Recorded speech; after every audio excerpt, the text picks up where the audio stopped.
Que la paz y la gracia de nuestro Señor Jesucristo esté con todos ustedes, hermanos y amigos. En el tiempo de Cuaresma se nos llama con bastante fuerza a que hagamos una mayor introspección, un mayor examen de conciencia y para llevarnos a una más profunda conversión, a una mejora continua en nuestras vidas. Algo que me ha llamado la atención en estos días, a propósito de los temas litúrgicos que estamos desarrollando, ¿no? Hemos empezado con el rito inicial, ¿no? La señal de la cruz, el confiteor, o yo confieso, y a continuación del yo confieso, viene una absolución general que se trata de los pecados veniales, ¿no? El sacerdote termina luego del confiteor, ¿no? Del yo confieso ante Dios Todopoderoso, etcétera, con la siguiente oración. Dios Todopoderoso tenga misericordia de nosotros, perdone nuestros pecados y nos lleve a la vida eterna. Y todos los presentes contestamos, amén. Pero algo que pues me ha sorprendido, porque siempre uno no llega a conocer todo lo que Dios pues nos ha revelado. Recuerden que cada uno va creciendo poco a poco. Es que así como hay una confesión privada, ¿no? Una confesión de tú a tú con el sacerdote, que es embajador de nuestro Señor Jesucristo aquí en la tierra para este ministerio de la reconciliación de los pecados, pues hay una confesión general, ¿no? Muy diferente de este yo confieso, de este confiteo, ¿no? Hay una confesión general en la que se invita, por unos motivos que vamos digamos, a exponer más adelante, se invita a aquellas personas que quieran confesar sus pecados mortales, y se hace un rito especial para esa confesión general. Y ahí, en razón a esto, también hay una absolución general. Pero como indicaremos más adelante, esto implica que posteriormente se efectúe a la primera oportunidad una confesión privada, particular, como dije, de tú a tú con el sacerdote. Pero hay una alegría sobreabundante cada vez que nosotros pues confesamos nuestros pecados y recibimos la absolución por medio del sacerdote, que es un instrumento de Dios, ¿no? Del Padre y de Cristo, a través del cual actúa el Espíritu Santo para alcanzarnos el perdón de pecados. No es el sacerdote, digamos, la fuente del perdón, sino es el Padre. Bien, ahora recordemos, ¿no? Recordemos que Cristo, una vez resucitado, nos viene a ofrecer, nos viene a alcanzar los méritos de su pasión y de su muerte en la cruz, por medio de la cual nos alcanza el perdón de pecados. Sí, su sangre que derramó en la cruz y su muerte, pues han sido, digamos, propiciación para que se nos perdonen nuestros pecados. Pero Cristo, en su sabiduría, como vamos a ver en el siguiente capítulo 20 del Evangelio de Juan, que Cristo ha querido que este perdón se materialice a través de unos instrumentos que son los hombres, sus embajadores, ¿no? Primero los apóstoles, y a través de la sucesión apostólica dada a los obispos y a los presbíteros, es que nos viene a nosotros esta absolución de pecados. Bien, vamos a Juan capítulo 20, del versículo 21 al 23, y esto lo vamos a comparar con la absolución que se nos da en la iglesia. ¿De dónde viene esta absolución? Y lo vamos a ver que viene justamente de aquí mismo, del Evangelio de Juan. Una vez que ha resucitado, que se le ha presentado a las mujeres, que les ha dicho pues que, que lleve este mensaje a los apóstoles que no creyeron, Jesús se les presenta y dice lo siguiente: Jesús les dijo otra vez, la paz con vosotros, la paz con vosotros. Sí, la paz con vosotros porque el perdón de pecados nos trae paz. A continuación, sigue, como el Padre, repito, el Padre. Sí, aquí encontramos y vamos a ver que está la Trinidad presente en el perdón de pecados. El Padre, aquí la fuente de lo que se va a continuación a decir, viene del Padre. El Padre, como el Padre me envió, también yo os envío, ¿no? El Padre me envió, a Cristo lo envía. ¿Y a quién lo envió? A traernos pues esa paz, ¿no? Que es la absolución de pecados, el perdón de pecados. Me envió. También, dice Jesús, a continuación, también yo os envío. Como el Padre me envió, también yo os envío. O sea, con esa misma misión que el Padre envió a Jesucristo, con esa misma misión, los envía ahora a los hombres, a los apóstoles, ¿no? A llevar la paz a través de la absolución o perdón de pecados. Y vamos a ver cómo lo hace. Y aquí entra el Espíritu Santo. Versículo 22. Dicho esto, sopló sobre ellos y les dijo, recibid el Espíritu Santo, recibid el Espíritu Santo. Sopla, o sea, infunde, hay una infusión del Espíritu Santo sobre los hombres, sobre los apóstoles. Hay un derramamiento del Espíritu Santo, para decirlo de alguna manera. Entonces aquí ya tenemos al Padre, al Hijo que es enviado y al Espíritu Santo que es recibido para lo siguiente. Versículo 23. A quienes perdonéis los pecados, les quedan perdonados. A quienes se los retengáis, les quedan retenidos. Palabra del Señor, gloria a ti, Señor Jesús. Ahora bien, en las Biblias evangélicas, como por ejemplo la más conocida entre todas, que es la Reina Valera, versión 1960, y en muchas otras van a encontrar no, digamos, el verbo perdonar, ¿no? A quienes perdonéis, sino la palabra remisión, remitir, a quienes remiten los pecados, pero es un sinónimo. Es un sinónimo, no es el sinónimo, digamos, más apropiado, pero no deja de aproximarse a perdonar. Entonces, aquí hay una absolución de pecados dada a los apóstoles.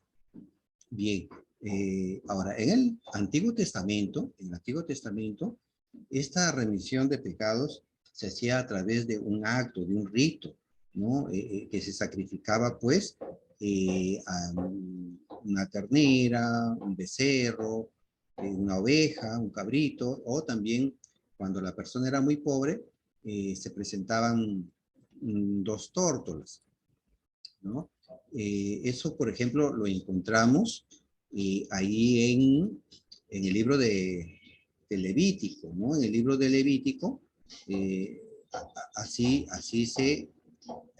ahí se encuentra cómo es que la persona llegaba ante el sacerdote con estos animales y hacía una confesión de pecados. Por ejemplo, en Levítico capítulo 5, versículo 5 en adelante, pueden leer hasta el versículo 10 y van a encontrar que ahí la persona delante del sacerdote hacía su confesión. Versículo 5. El que es culpable en uno de estos casos confesará, repito, confesará aquello en que ha pecado. Luego presentaba los animales, como decíamos, era de bajos recursos, ¿no? No podían llevar una res menor, entonces tenían que llevar, por ejemplo, dos tórtolas o dos pichones, ¿no? Como sacrificio por el pecado y otro en holocausto.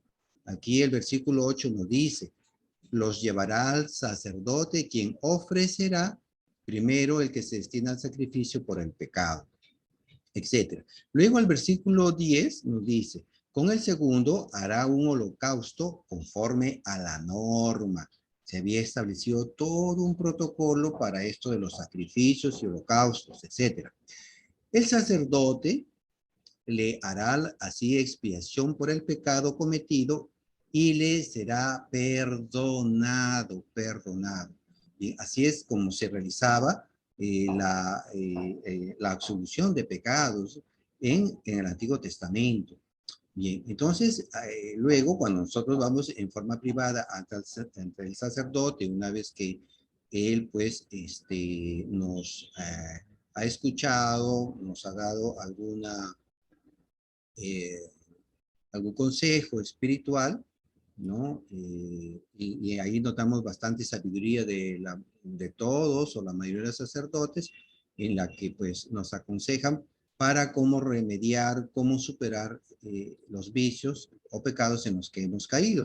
Y en el numeral 1449 del Catecismo encontramos la fórmula de la absolución que guarda relación, un gran paralelismo, por ejemplo, con el versículo, el capítulo 20 del Evangelio de Juan, versículos 21 al 23, en el que encontramos al Padre, al Hijo y al Espíritu Santo con este envío de perdonar o remitir pecados, ¿no? De remitir pecados.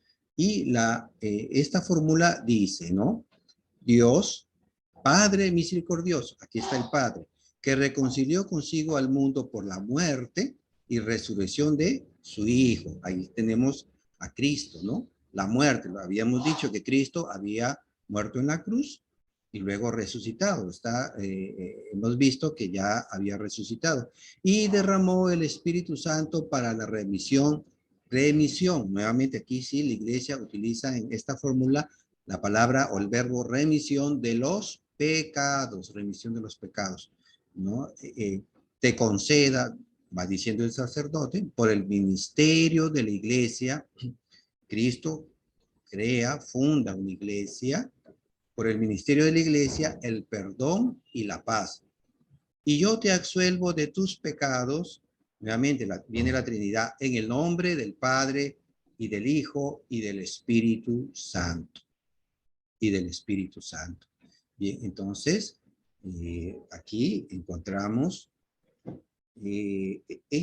este capítulo 21 de San Juan, del versículo, digamos, 21, 22, 23, en el que Dios establece, ¿no? O va mostrando cómo se hace este perdón o absolución de pecados. Bien, nuestros hermanos católicos que se han separado de la iglesia objetan y toman algunos versículos del Antiguo Testamento para querer anular lo que Cristo ha dicho aquí en el Evangelio según San Juan, en el capítulo 20, del versículo 21 en adelante. Y toman, por ejemplo, vamos a ver el Salmo 32. Vamos para allá a ver el Salmo 32. Y en el Salmo 32 encontramos el versículo 5. Esto es en relación al pecado que había cometido pues David con Betsabé, ese pecado de adulterio, y luego que hace matar al esposo de Betsabé. Posteriormente se casa David con Betsabé. Y dice lo siguiente, Salmo 32, versículo 5. Mi pecado te hice saber y no encubrí mi iniquidad. Dije, confesaré mis transgresiones a Yahvé, y tú mismo cargaste con la maldad de mi pecado. Palabra de Dios, te alabamos, Señor. Bien, aquí pareciera que se nos está diciendo que alguien ha hecho una confesión directa con Dios, pero esto no sucede así porque como ya hemos visto en el Antiguo Testamento, ¿no? En el Levítico capítulo 5, versículo 5 en adelante, es que la persona que ha cometido un pecado la confiesa ante el sacerdote, llevando pues animales para que sean sacrificados. Eh, pero los salmos sabemos que son cantos, son himnos, es poesía, ¿no? Y se nos está mostrando de una forma metafórica y poética que pues la persona ha cometido un pecado y lo confiesa. Y obviamente la persona, como nosotros los católicos hacemos un examen de conciencia y en este examen de conciencia hacemos también una confesión con Dios y posteriormente vamos y confesamos el pecado, así como hemos visto en Levítico capítulo 5, ante el sacerdote. Bien, ahora, y David no es que hizo su pecado directamente con Dios, no, él lo hace con un hombre, un representante de Dios que era un profeta, que es el profeta Natán, y eso lo encontramos en la en el segundo libro de Samuel, ¿no?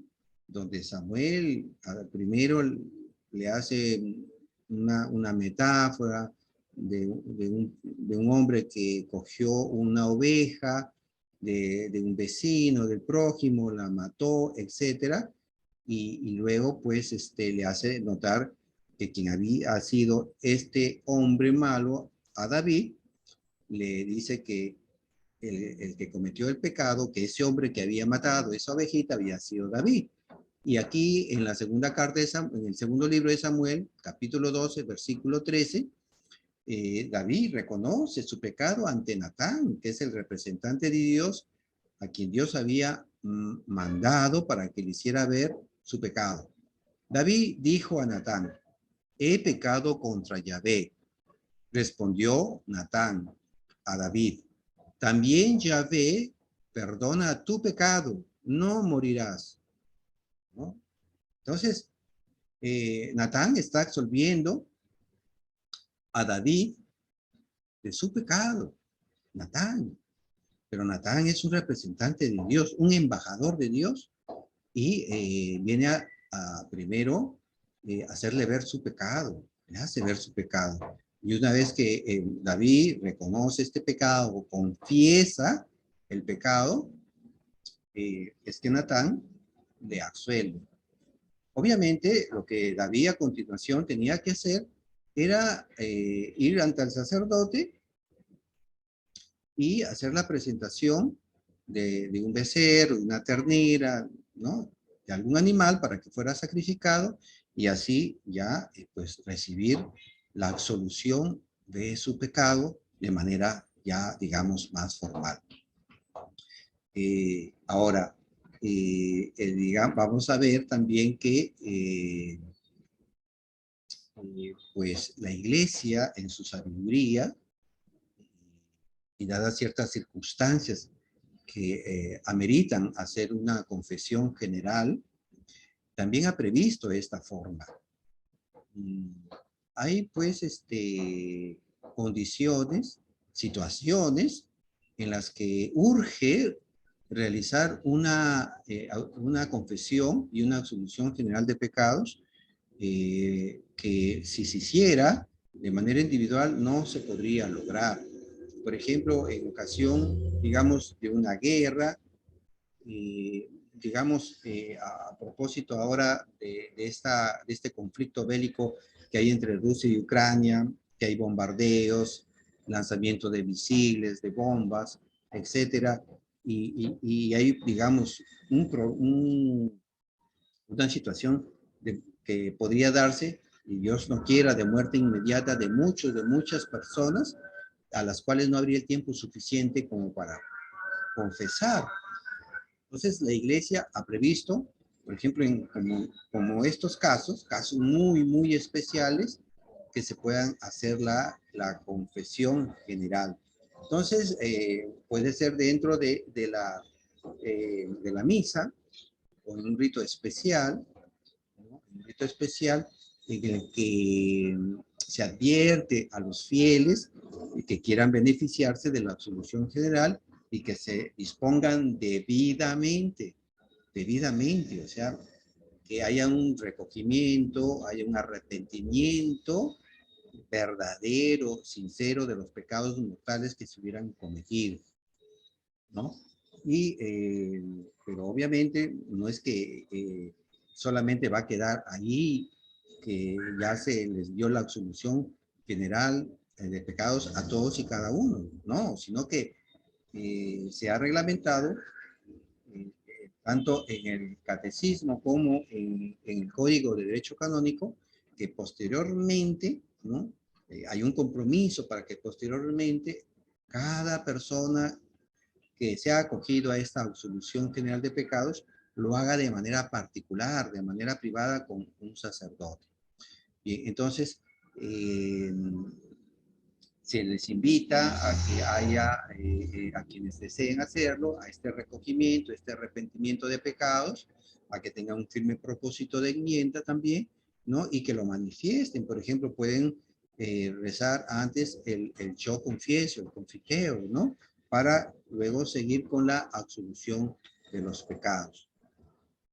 Luego, por ejemplo, en el numeral 1483, repito, numeral 1483 del Catecismo, como también lo pueden ustedes revisar en el Código de Derecho Canónico, porque todos tenemos derecho a que se nos perdonen, digamos, y que tengamos un acceso al perdón de pecados, nadie nos puede negar, ¿no? Más aún si vamos con un arrepentimiento verdadero de los pecados, la Iglesia en su sabiduría y con la guía del Espíritu Santo ha establecido formas para que las personas ejerzan su derecho de obtener la gracia de los sacramentos. Por ejemplo, ahí en el numeral 962, ¿no? Repito, numeral 962 del Código de Derecho Canónico. Ahí también se establecen las pautas para esta confesión de pecados. Así tenemos, por ejemplo, aquí en el numeral del Catecismo, el numeral 1483, que se nos señala que debe haber una necesidad grave, grave, ¿no? Peligro inminente de muerte, ¿no? En el que, por ejemplo, hayan una escasez de sacerdotes grande, ¿no? De repente nomás hay uno o dos y no va a facilitar que en tan corto tiempo, unas 3, 4 horas, se puedan confesar a todas las personas. De repente no hay, pues, tiempo suficiente como para confesar a un centenar o varios centenares de personas, como dábamos el ejemplo de un bombardeo, eh, o algo así parecido, ¿no? Incendios, siniestros varios que puedan suceder y no se va a permitir o lograr que todos se confiesen, ¿no? Entonces, hay, como hemos dicho, pocos sacerdotes, hay un gran número de fieles que desean hacer esta penitencia, esta confesión de pecados, y no hay, pues, el tiempo suficiente para escuchar debidamente las confesiones individuales. Pero eso no quiere decir que, por ejemplo, en una procesión o en un retiro, vaya a realizar esta confesión. Yo nunca he visto, ¿no? En más de 50 y tantos años de vida, nunca he visto una confesión general, ¿no? De repente alguno de ustedes sí, sería bueno que lo comente, ¿no? ¿Cómo fue? Yo nunca lo he visto, pero la iglesia en su sabiduría también nos ha dado esta posibilidad, ¿no? En otros casos, por ejemplo, puede darse también la situación de que por mucho tiempo, pueden ser 2, 3, 4 años, que las personas se queden sin la gracia de la Eucaristía. Casos como estos, por ejemplo, también señalado aquí en el numeral 1483, la Iglesia también ha previsto pues que se pueda dar esta absolución general. Y esto tiene que también conocerse al obispo, el obispo tiene que permitirlo. Y luego, pues, los párrocos, los sacerdotes en las diócesis o parroquias lo puedan realizar. Bien, entonces, como les decía, esto no se puede aplicar para cuando hay peregrinaciones, procesiones, o digamos, que se puedan celebrar misas en estadios, de forma, digamos, porque se presenta una efeméride, una fiesta dentro de la iglesia. No, son para casos muy especiales, como decíamos, de necesidad grave, como puede ser de muerte o que los laicos se queden por mucho tiempo, por mucho tiempo, sin la gracia de los sacramentos. Bien, entonces, y se da la absolución general. Vamos a ver una fórmula de esta absolución general para que tengamos este conocimiento y algún día nosotros lo podamos compartir con otras personas. Aquí tenemos un modelo, ¿no? Una fórmula de absolución general. El sacerdote, ¿no? Con las manos extendidas, así como cuando lo hace en forma particular, con las manos extendidas sobre los penitentes, da la absolución diciendo: Dios Padre, ¿no? Aquí encontramos otra vez lo que en Juan capítulo 20, versículo 21 en adelante, el Padre, el Hijo y el Espíritu Santo, ¿no? Dios Padre, que no se complace en la muerte del pecador, sino en que se convierta y viva, que nos amó primero y mandó su Hijo al mundo para que el mundo se salve por él. Aquí está refiriéndose al mismo Evangelio según San Juan, capítulo 3, versículo 16. Os muestre su misericordia y os conceda la paz. Recuerdan que Jesús decía la paz, ¿no? Ahí en Juan 20, versículo 21, la paz con vosotros, como el Padre me envió, también yo os envío. Miren, todo el paralelismo, volvamos, ¿no? Y los laicos decimos amén. Luego viene una segunda parte. Nuestro Señor Jesucristo, que fue entregado por nuestros pecados y resucitado para nuestra justificación, ¿no?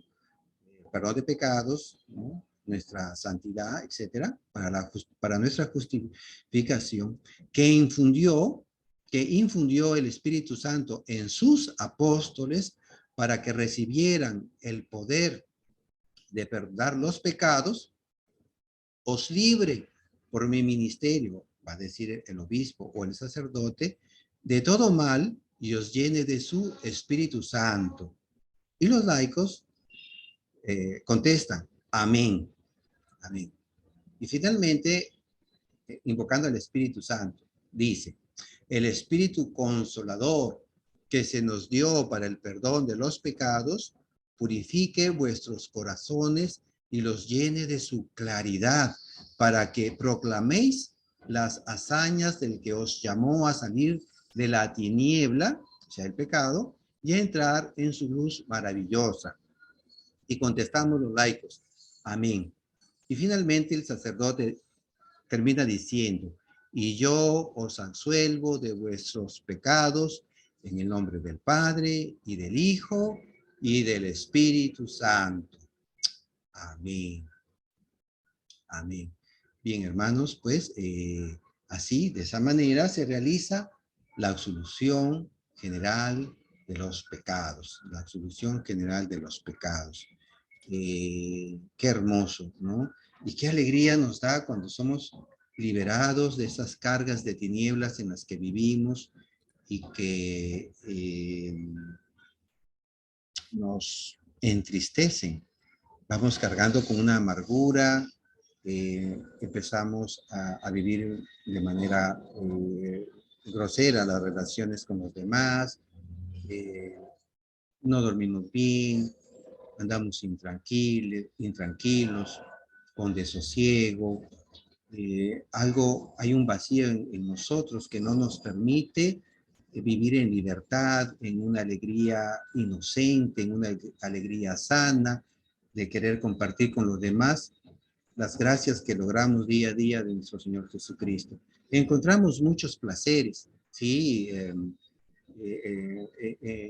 adquirir bienes, en tener relaciones sexuales, pero estas, entre otros placeres, son efímeros y no logran penetrar nuestro corazón a darnos la paz que Cristo nos trajo. Luego, una vez que se ha hecho todo esta absolución general, este rito o en esta parte de la misa se termina con una acción de gracias, ¿no? y una oración de conclusión en la que se despide a los laicos para que lleven pues una vida de santidad. Bien, entonces hermanos, compartan este video para que otros también conozcan. Muchos no conocemos, no es tanta nuestra doctrina, es tan grande y que estamos invitados a conocer nuestra fe. Por eso es que Dios ahí en el primer libro, en la primera carta a Timoteo, en el capítulo 2, versículo 4, en adelante, se nos llama a que, o se nos dice que Dios quiere que todos los hombres lleguen a la verdad, ¿no? Conozcan la verdad y todos lleguen a la salvación. Miren cómo es que Dios nos ha proveído de diferentes maneras para librarnos del pecado y llevar una relación armoniosa con Él, con nosotros mismos y con nuestros prójimos. Compartan este video y recordemos confesarnos siempre de manera especial y de manera todavía un examen más profundo de nuestros pecados, ¿no? Haciendo un buen examen de conciencia y aprovechar la cuaresma y durante el año, ¿no? Y los sacerdotes deben promover la confesión de pecados y dar más tiempo a la confesión de pecados para que vean que los laicos eh, tienen oportunidades para confesar sus pecados. Muchos laicos a veces no encontramos, no encontramos pues oportunidades para confesarnos. A veces 1 hora o 2 horas a la semana que se nos ofrecen en los templos, en nuestras iglesias, pero sí tenemos misa todos los días, en la mañana y en la noche, pero este sacramento que es tan necesario para limpiar nuestras almas, muy poco se ofrece. Ahí están en deuda nuestros sacerdotes. Ciertamente hay pocos, pero hay que ver cómo se les da a los laicos temas administrativos en las oficinas parroquiales para que ellos tengan más tiempo para efectuar la confesión de pecados. Que Dios los bendiga, hermanos.